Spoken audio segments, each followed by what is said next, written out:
నీకు ఎగ్జామ్ ఉందా, do you have an exam.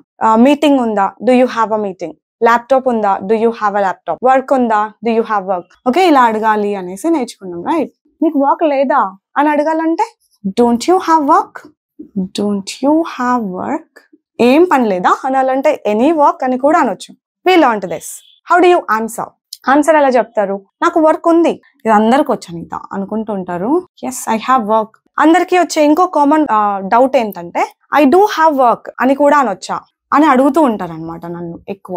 I do have work అనొచ్చా, ఒకవేళ అంటే రెండింటికి డిఫరెన్స్ ఏంటి క్లియర్ గా వినండి. ఐ హ్యావ్ వర్క్, నాకు వర్క్ ఉంది. మామూలుగా క్వశ్చన్ అడిగినప్పుడు నీకు వర్క్ ఉందా అంటే ఉంది, ఇది నార్మల్ గా ఇచ్చే answer. I do have work అని అంటే నాకు వర్క్ ఉంది అని స్ట్రెస్ చేసి చెప్తున్నట్టు అనమాట. ఎందుకు ఇట్లా స్ట్రెస్ చేసి చెప్తాం మనం మామూలుగా? ఆలోచించండి ఒకసారి. ఎవరైనా నీకేం పని లేదు కదా ఈ రోజు అని అన్నారు అనుకోండి, ఎవరు చెప్పారు నీకు పని లేదు, ఉంది, పని ఉంది అని అప్పుడు స్ట్రెస్ చేస్తాం. ఎప్పుడు చేస్తాం, నీకేం లేదు కదా అని ఎవరైనా అన్నప్పుడు ఉంది అని స్ట్రెస్ చేస్తాం. అప్పుడు చెప్పాలి ఇది. ఎప్పుడు? When you stress, when you want to stress.